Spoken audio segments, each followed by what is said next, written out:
Salut les petits potes, j'espère que vous allez bien. Aujourd'hui on se retrouve pour 3 nouveaux threads d'horreur. Je vous propose qu'on perde pas plus de temps, donc si tu veux soutenir, tu connais, petit pouce bleu et abonnement. Oui, le petit pouce bleu ça aide énormément. Toi ça te prend 3-4 secondes à faire, moi c'est des heures de travail. Ça va, je te demande pas un trop gros effort. Après si t'as pas envie, tu le fais pas. Bref, c'est pas le sujet de la vidéo, nous ce qu'on veut c'est 3 threads d'horreur. Du coup je te propose qu'on passe aux histoires.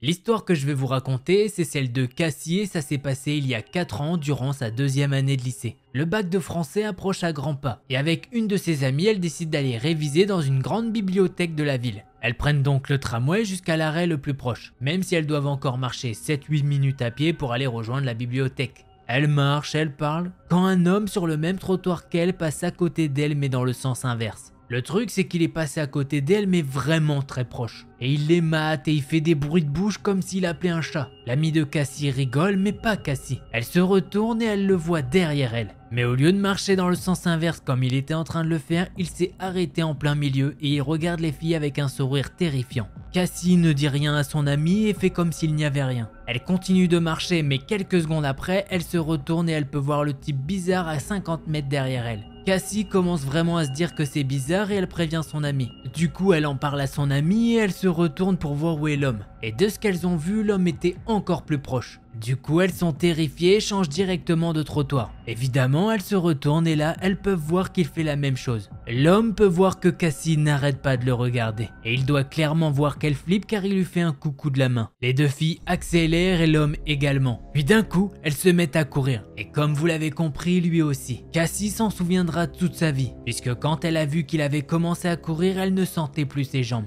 Elle avait l'impression qu'elle allait s'écrouler. Finalement, elles ont réussi à rentrer en furie dans un bureau de tabac et Cassie était à 2 doigts du malaise. Les filles tentent d'expliquer la situation au gérant et elle lui montre l'homme en question car le type s'est arrêté juste devant le tabac. Le gérant décide donc de sortir du magasin et d'aller parler à ce gars. Mais quand le gérant revient, il lui dit qu'il n'y a pas de problème. Il leur dit que c'est un simple livreur qui attend un client. Les filles ont beau lui dire que ce n'est pas vrai, mais le gérant ne veut rien faire. Et l'homme reste alors devant le tabac à les surveiller. Forcément, les filles ne savent pas quoi faire. Elles attendent là, dans le tabac, pendant 10-15 minutes. Et au bout de ces 10-15 minutes, l'homme a fini par partir. Les filles sont donc sorties du tabac et elles se sont rapidement rendues à la bibliothèque. Petite avance rapide, les deux amies sont maintenant à la bibliothèque et elles révisent dans une grande salle avec des baies vitrées. Ça fait maintenant 15 minutes qu'elles révisent tranquillement et maintenant derrière les baies vitrées, elles peuvent voir de nouveau l'homme qui est avec un sourire flippant. Il les fixe et il leur fait signe de sortir. Elles l'ont alors ignoré et il a fini par partir. 1h30 après, les deux filles décident de rentrer chez elles. Et sur le chemin jusqu'au tramway, elles s'arrêtent à une épicerie pour prendre des canettes et en sortant de l'épicerie, Cassie tombe nez à nez avec cet homme. Elle est tellement surprise qu'elle dit d'un ton paniqué: « Mais tu veux quoi ?» Là, l'homme lui prend le bras et lui pose plein de questions. Il lui dit de venir manger chez lui et qu'il n'habite pas très loin dans le coin de la rue. L'amie de Cassie arrive au même moment et elle la tire par le bras et elle lui dit de ne surtout pas répondre à ce gars. Au même moment, il y a un groupe d'hommes qui est arrivé dans l'épicerie, ce qui leur a permis de faire une petite diversion. Depuis, elles n'ont plus jamais revu cet homme. Encore aujourd'hui, elles se demandent à quoi elles ont échappé. C'est la fin de ce thread numéro 1 et effectivement, nous aussi on se demande à quoi elles ont échappé. Mais en tout cas, je peux vous dire qu'ils voulaient pas regarder Sandman sur Netflix. Ça, j'en suis quasiment sûr. Bref, passons à la seconde histoire.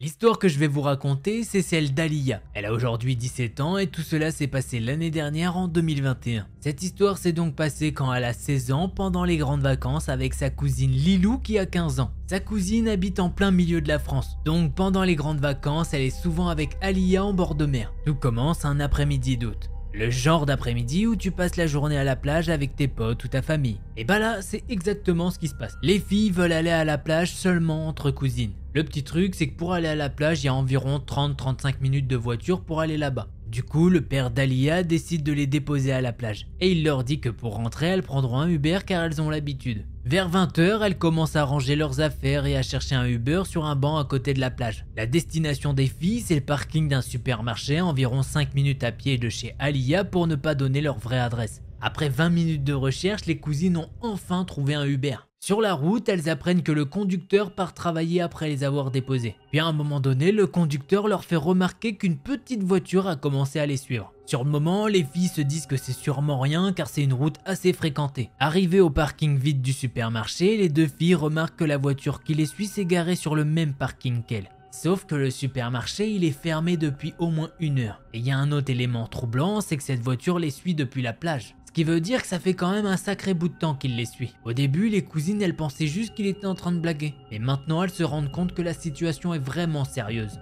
Le Uber leur demande si elles veulent quand même descendre. Les deux filles lui ont dit que non, elles ne voulaient pas descendre d'ici à cause de la personne dans l'autre voiture. Du coup, le conducteur il a été plutôt sympa. Il a proposé aux filles de les déposer sur une place où il y a beaucoup de monde. Comme ça, si jamais la personne dans la voiture à côté a de mauvaises intentions, et bah ce sera beaucoup plus compliqué pour lui. Mais d'un autre côté, le conducteur du Uber, et bah ça le fait chier. Puisque oui, normalement, après leur course, il devait aller faire son autre boulot. Il reprend alors la route et le conducteur les informe que la voiture qui les suit depuis le début continue. Il leur dit même que si ça continue, il va finir par appeler la police. Heureusement, arrivé sur une route très fréquentée, la voiture qui les suivait a fait demi-tour. Les filles sont maintenant rassurées, elles rationalisent en se disant que c'est juste un mec chelou qui voulait leur numéro de téléphone ou leurs réseaux sociaux. Arrivées à la grande place, le Uber les dépose et elles commencent à chercher un autre Uber. Mais elles font une recherche assez bizarre, c'est qu'elles veulent un conducteur qui paraît musclé. Comme ça, elles se disent que si jamais il y a un problème, eh bien au moins il pourra se défendre. Après quelques minutes de recherche, les filles trouvent enfin un autre Uber qui est un homme assez musclé et plutôt sympathique.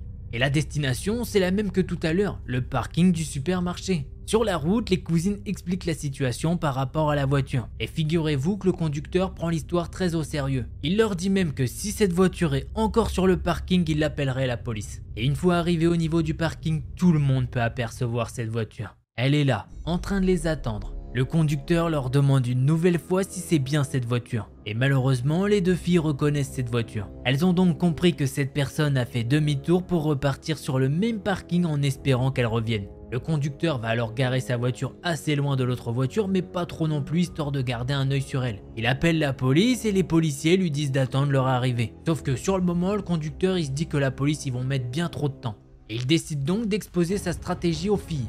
Il veut aller toquer à la voiture comme si de rien n'était et directement plaquer au sol le conducteur. Il sort alors de sa voiture et va toquer sur la vitre teintée de l'autre véhicule. À ce moment-là, les cousines sont sur la banquette arrière et elles sont cachées. Elles ont peur que le conducteur de l'autre voiture ait une meilleure condition physique que celui du Uber. Ou bien même qu'ils se rendent compte que c'est les mêmes filles. Les filles sont vraiment terrifiées puisqu'à un moment elles entendent des cris, des coups et d'un coup, plus rien. Elles relèvent alors la tête pour voir ce qui se passe. Et là, elles peuvent voir que leur conducteur a réussi à plaquer l'autre conducteur. Elles ont donc pu voir le visage de cet inconnu. C'est un homme d'une trentaine d'années. Il n'est pas très musclé, il est plutôt assez maigre. Il a des cheveux noirs et des yeux marrons. Quelques minutes sont passées et les filles ont entendu des sirènes de police. La police est enfin arrivée et ils ont transporté l'homme dans leur voiture. Les cousines ont remercié le chauffeur Uber et lui ont même laissé un beau petit pourboire. Puis là, plus de nouvelles de cet homme pendant 3 jours, jusqu'à ce qu'elle soit réveillée par la sonnerie de leur téléphone. La police l'appelle et lui a donné des informations sur l'homme du parking. C'est un homme qui est recherché par la police municipale pour abus physique, agression physique à cause de maladie mentale. Pendant l'interrogatoire, l'homme a avoué à la police qu'il les avait suivis car il les avait vus sur le banc à côté de la plage. Et qu'apparemment, il avait eu un petit crush sur Alia. Il voulait clairement l'emmener dans un endroit isolé comme un parking vide et il voulait l'agresser devant sa cousine. On rappelle que les deux sont mineurs. Forcément, Alia maintenant elle a peur de sortir seule. Et je pense qu'on peut très bien comprendre tout ça. Et c'est ainsi que se termine cette seconde histoire. En tout cas, GG aux deux Uber qui ont quand même bien fait leur boulot. Pour une fois que c'est pas le conducteur du Uber qui est chelou, ça c'est plutôt cool. Force à vous les filles si jamais vous passez par là. Et nous, on passe maintenant au 3e thread d'horreur.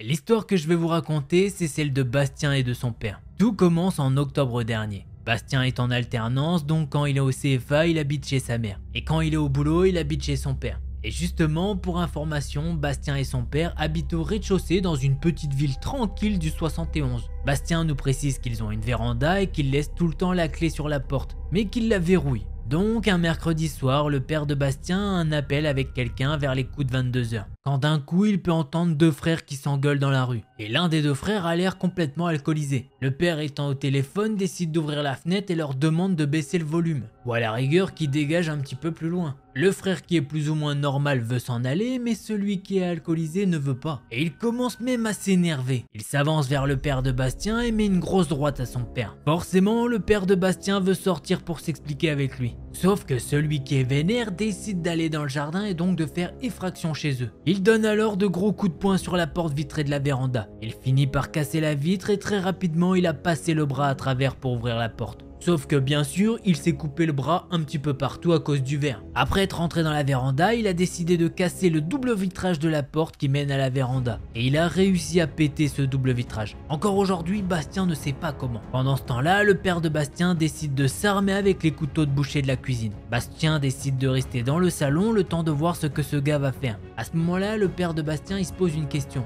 Est-ce qu'il doit s'occuper de lui personnellement? Ou est-ce qu'il part avec Bastien et ils appellent la police? Au final, il décide de partir avec Bastien et que c'est la police qui va intervenir. Et c'est le psy qui est intervenu. Entre temps, l'agresseur est parti en laissant du sang partout et en oubliant son téléphone. Les policiers retournent à l'intérieur avec Bastien et son père. Et là, l'un des agents va faire une remarque. Putain, on dirait une scène de crime. Et Bastien nous dit qu'il a clairement raison. Le gars a mis du sang partout. Et il y a des traces de mains ensanglantées partout. Il y a du verre partout et le gars a tout pété. La police va alors commencer ses recherches pour trouver cet homme. En fait, non, puisque le gars est revenu sur les lieux pour demander son téléphone en gueulant. Et il a crié comme un malade comme quoi il allait tuer le père de Bastien. Le truc c'est que maintenant Bastien il est pas super bien. Il sait qu'il y a un mec qui est quand même assez fou qui veut rentrer chez son père pour le tuer. Et il a clairement vu ce que le gars était capable de faire. Et depuis qu'il y a eu cet incident, quand il dort chez son père, il est parano. Le moindre bruit le met en alerte. Et bah Bastien, je pense qu'on peut tous te comprendre. Bon, on n'a pas eu la finalité pour le gars, mais j'imagine qu'il a été mis en prison, puisque le gars s'est quand même mis à gueuler devant des agents du PSIG. Au cas où, c'est le peloton de surveillance et d'intervention de la gendarmerie. Et bah les petits potes, j'espère que vous avez aimé cette vidéo. Si c'est le cas, le petit pouce bleu tu connais. Et si c'est pas déjà fait, abonne-toi. Là pareil, je te mets le petit Insta, comme ça t'as des petites news en plus. Et si jamais tu veux plus de thread horreur, je t'invite à aller voir un de ces deux là. Allez, en attendant la prochaine vidéo, portez-vous bien, tchuss les petits potes.